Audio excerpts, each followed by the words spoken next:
Vice President Yemi Osinbajo and his American counterpart Mike Pence agree on deeper bilateral relations between both countries. Nigerian doctors campaign for government funding of cochlear implants that could help hearing-impaired citizens. In international news, G20 summit kicks off in Osaka, Japan, where the US-China trade tensions are expected to take center stage. In the sport, Italy's Milan Cortina win bid to host 2026 Winter Olympics.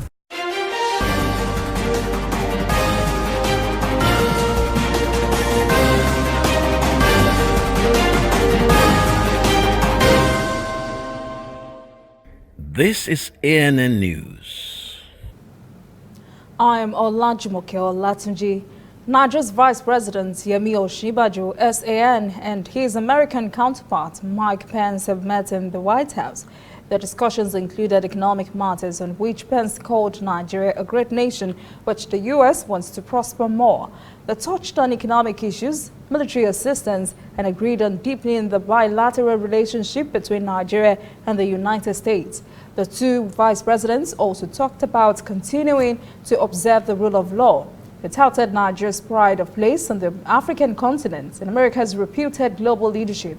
Osinbajo was quoted as saying that the U.S. is a natural ally of Nigeria because both countries have many things in common. The vice president also wanted to ensure American investments flow into Nigeria by telling Mike Pence that Nigeria's market, as the largest in Africa, offers great opportunities to U.S. investors. Pence thanked the Nigerian #2 citizen for reaching out to the U.S. and assured him the door is open for more dialogue. U.S. VP Pence then told his Nigerian counterparts that, "I am grateful that you reached out. The door is open for more dialogue." The People's Democratic Party governorship candidate in Osun State, Senator Ademola Adeleke, has expressed confidence the Supreme Court will declare him governor of Osun State next week. He expressed the feeling to Dr. Dotun Babayemi through the party's chairman in Osun, Honorable Soji Adagodo, at the PDP Secretariat in Osogbo. Babayemi is the Action Democratic Party senatorial candidate in this year's election. His supporters were also there. Judgment is expected next week from the Supreme Court, where the final word will be given on Adeleke's challenge against the All Progressives Congress candidate, who was declared winner by the Independent National Electoral Commission, INEC. The leadership problems within the All Progressives Grand Alliance, APGA, seems to have worsened. Speaking to reporters in Aba on Thursday, the party's publicity secretary in Abia State, Ebere Uzokwa, assailed the party's national chairman, Ozonku Victor Oye, for what he said was the poor handling of the affairs of the party in the country. Many party leaders and stakeholders, especially in the southeast, have called for Oye's resignation. They said he lacked the capacity to preside over the party's activities. Uzokwa has alleged fraudulent activities by the National Working Committee headed by Oye during the last general elections. He also blamed Oye for what he said was the mass exit from the party, which he said was responsible for APGA's poor showing in the election. A cochlear implant is a small, complex electronic device that can help provide a sense of sound to a person who is profoundly deaf or severely hard of hearing. The implant consists of an external portion that sits behind the ear and a second portion that is surgically placed under the skin. At least a quarter of Nigeria's population is hearing impaired, suffering from total deaf, hearing loss, or other hearing-related impairments. Nigerian doctors are clamoring for government funding for cochlear implants to help most of these Nigerians hear again. Samson Omale reports. In Nigeria, around 7 million people suffer from various forms of hearing loss. The incidence of deafness is roughly twice in Nigeria what it is in the rest of the world, in the developed world. Many of those are related to meningitis, to the use of toxic medications that are inexpensive but are potentially dangerous to hearing. Unlike hearing aids, which make sounds louder, cochlear implants replace the function of a damaged ear, but they are expensive. The implant itself comes at a cost of about $37,000 if you just have to buy the piece of material that you put into the ear. So when you include the cost of operation, the batteries, the fine-tuning programming you have to do from time to time over the years, it costs an average of about $60,000 to $100,000. We are talking about 18 to 36 million naira. At the Jos University Teaching Hospital, they've been able to lower the cost of the implant by partnering with the Jackson Hearing and Balance Institute in the United States. The institute provides 2 to 5 implants to the teaching hospital per year at a cost of $1,500 each. But there are already around 1,000 people on the waiting list. James Douglas Green, who performed the first cochlear implant in Nigeria, wants the government to help make them more affordable. If you look what happens around the world, in France, in England, in other parts of Germany, other parts of Europe, they have been able to collectively purchase cochlear implants in bulk, and as a result, the cost has come down significantly. Ear, nose and throat experts are concerned that the absence of a deliberate government policy to fund cochlear implants in developing countries like Nigeria makes it nearly impossible for thousands of profoundly deaf individuals waiting for this procedure to afford the expensive implants. Dr. Samuel Ochenihi had an implant in 2012 when colleagues sponsored him to travel to the United States for the procedure. It was challenging going through med school without hearing. I had to devise a coping mechanism to be able to cope with training. But fortunately, I got to know about the possibility of having a cochlear implant, and on the October 23rd, 2012, that was when I got the implant, and since then, my life has completely changed. But for the next generation in need of the implant, their only option may be to join an already long waiting list. That is, unless there is a serious government shift in healthcare policy. Coming up, African stories. 1 killed, many injured in Tunisia twin suicide attacks. And later, international news. G20 summit kicks off in Osaka, Japan.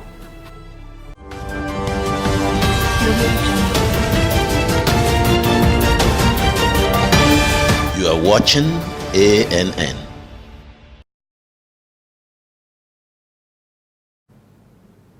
Welcome back. This is ANN News. Now to African stories. Twin suicide attacks targeting security forces struck Tunisia's capital on Thursday, killing a patrol officer and injuring at least 8 persons. One attacker detonated explosives in a busy commercial district near the French embassy shortly before midday, apparently targeting a police patrol. One of the officers died from his injuries and another was injured, along with 3 bystanders. At nearly the same time, a second bomb struck at an entrance to the anti-terrorism brigade on the outskirts of the city. 4 officers were hospitalized with injuries. Tunisia has been struck repeatedly by terror attacks. In October, a female suicide bomber struck the city center, killing only herself. The International Organization for Migration says it has rescued nearly 20,000 migrants from near death in the Sahara Desert over the past 2.5 years. The last big rescue mission occurred earlier this month in Niger. An international organization for migration team went through the hot desert and found 400 migrants stranded under the Serene Sea without food or water. IOM says the group included men, women and children from 14 West African countries, mainly from Guinea-Conakry, Mali and Ivory Coast. They were said to be heading to North Africa from where they hoped to slip into Europe.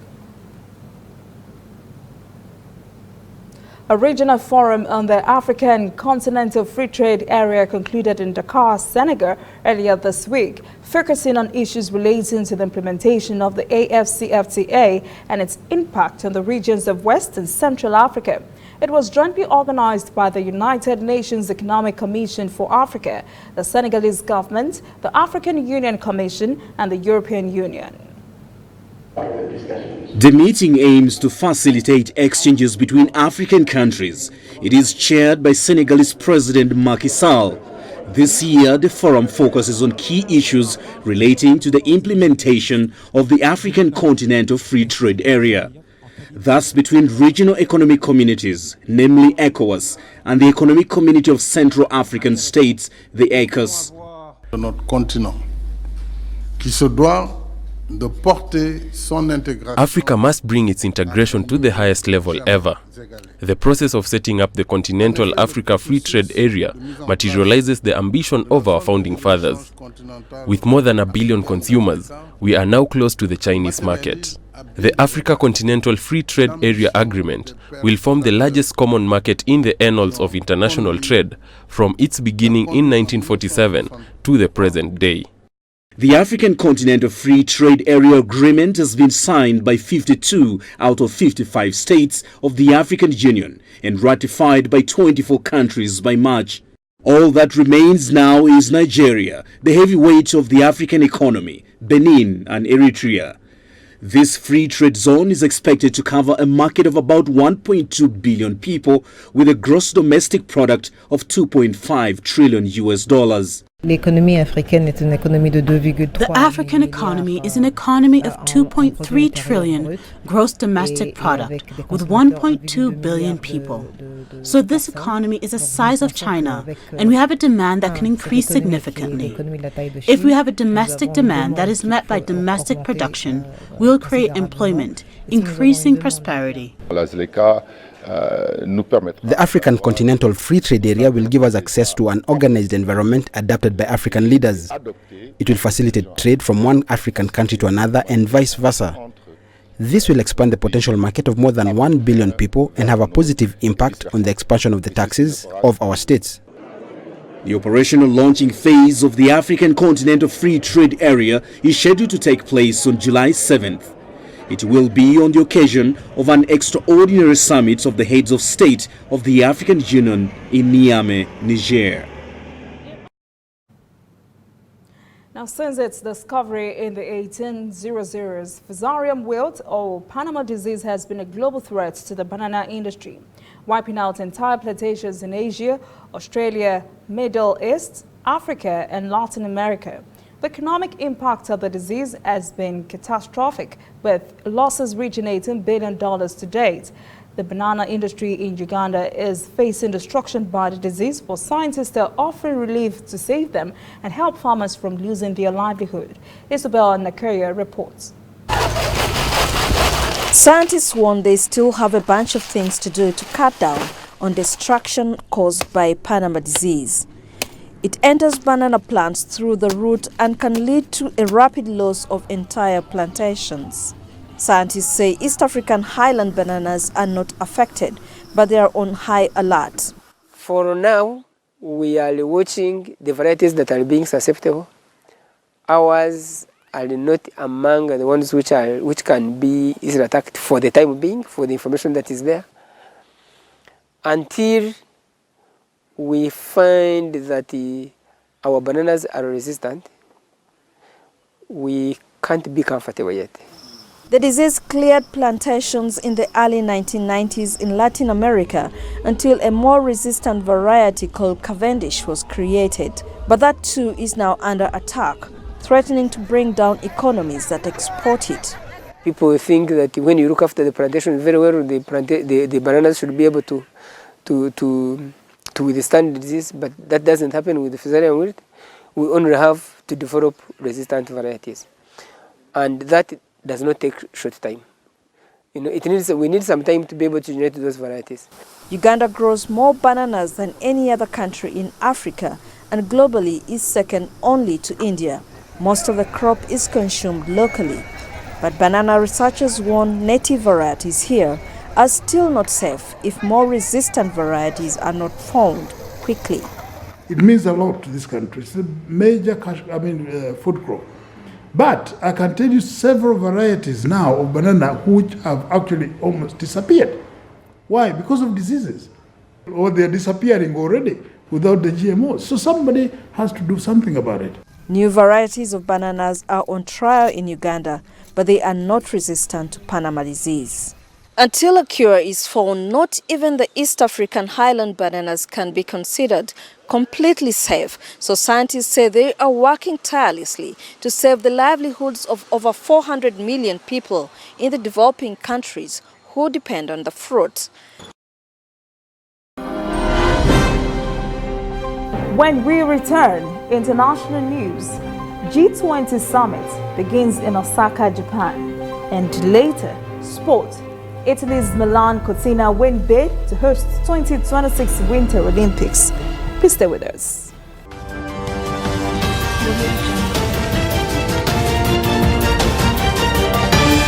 You are watching ANN. Welcome back. This is ANN News. Now to events from around the world. Some world leaders attending the Group of 20 summit in Japan are pushing President Donald Trump and his Chinese counterparts to reach a deal to end the trade animosities between their two countries. British newspaper The Guardian says Indian Prime Minister Narendra Modi, Russian President Vladimir Putin and the President of the European Commission Jean-Claude Juncker each brought up the issue on Friday. Earlier this week, U.S. Treasury Secretary Steven Mnuchin had said the U.S. and China were close to reaching a deal on trade. The Wall Street Journal reports that during that meeting, Xi is expected to demand that President Trump lifts punitive tariffs on China for a deal to happen. China also reportedly wants the U.S. to remove restrictions on the sale of American technology to tech giant Huawei.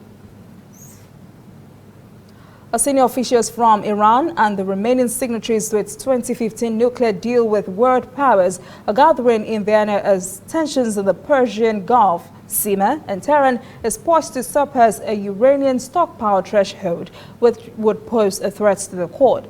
The regular quarterly meeting of the Accord's so-called Joint Commission, which brings together senior officials from Iran, France, Germany, Britain, Russia, China and the European Union, is meant to discuss implementation of the deal. Iran is insisting that it wants to save the agreement and has urged Europeans to start buying Iranian oil or give Iran a credit line. The 2015 agreement was aimed at curbing Iran's nuclear ambitions in exchange for relief from economic sanctions. U.S. business owners have disagreed with Washington's proposed additional tariffs on $300 billion worth of imported Chinese goods, claiming the move would disrupt their supply chains, which are anchored in China. Business representatives from various fields, including publishing, chemical, seafood, and sport product industries, say they have no alternative partner for China. Multiple U.S. industries leaders oppose the proposed additional tariffs on $300 billion worth of Chinese goods.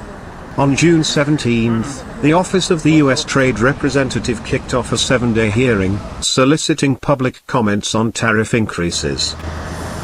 The proposed tariffs will have a strong impact on the U.S. toy market. Over 85% of toys are imported from China. Our toy industry really relies on China for manufacturing, and that's just because of the sheer number of toys that are sold in the United States every year, the variety of toys, the seasonality of toys. So this is an industry and a manufacturing base that needs to keep up with that. And as I mentioned, the technical ability to keep up with the toy industry, it just doesn't exist outside of China. The U.S. toy industry supports about 700,000 jobs in the United States, and these tariffs would impact about 60,000 jobs in the United States, and that's about a 10% workforce impact. It would add 25% tariff at the port to everything I bring in, which would be devastating to my company.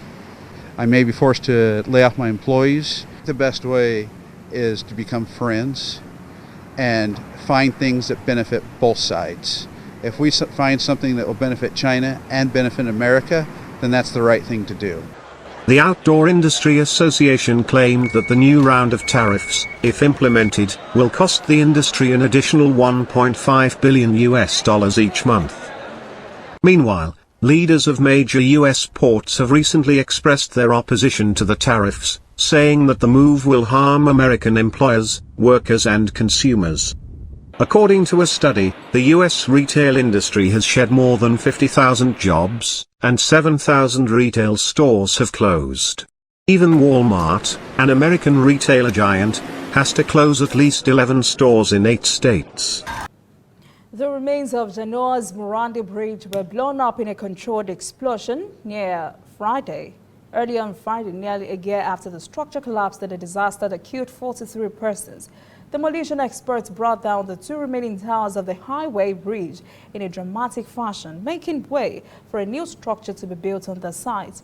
4,000 persons were evacuated from their homes to clear the area. Explosives were attached to the legs and body of the bridge, which went down in a flurry of smoke in a brisk 7 seconds. Water tanks were on hand to prevent the spread of dust after the explosion. Italy's Exterior Minister and Deputy Prime Minister Matteo Salvini attended the explosion, and crowds of locals watched from a safe distance. For 10 months, the remains of the structure have stood awkwardly on the outskirts of Italy's 6th largest city, a painful reminder of tragedy for thousands of its residents. Up next, sport. Italy's Milan Cortina win bid to host 2026 Winter Olympics.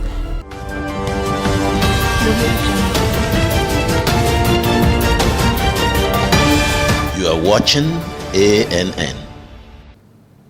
Welcome back. This is ANN News. In sport, the International Olympic Committee has awarded the rights to host the 2026 Olympics Winter Games to Milan and Cortina. International Olympic Committee President Thomas Bach announced the decision Monday that the 2 Italian cities will jointly host the event.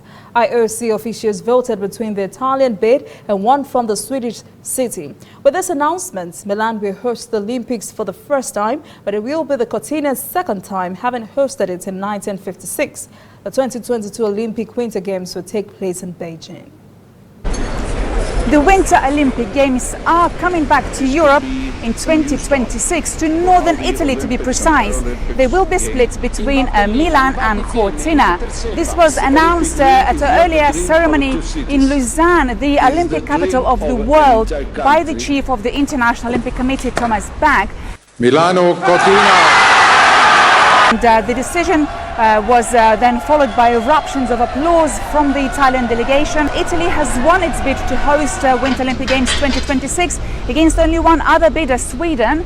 And this means that Milan will host ice sports such as figure skating and ice hockey, and Cortina will host all the snow sports. The voting was done by 82 members of the International Olympic Committee, and Italy had got the majority of those votes. What was key and what was finally made the difference was the gap in the public support, the 83 to the 55%. That this was for many members a clear signal. Public support often goes hand in hand then also with political support. And this was maybe also the reason then why the city of Stockholm was not ready to sign the host city contract. Milan has never hosted Winter Olympic Games before, but Cortina has done so in 1956, and this will be Italy's 4th Olympic Games in history. The opening ceremony will take place in Milan, and the closing ceremony will take place in Verona, the birthplace of Romeo and Juliet. If you love the code, start packing your bags. That is ANN News this evening. Thank you for joining us. For details on this and other breaking stories, visit our website, annafrica.news. Conversation continues on our social media platforms, Twitter, Instagram, and Facebook at ANN Africa TV. I am Olajumoke Olatunji. Have a great weekend.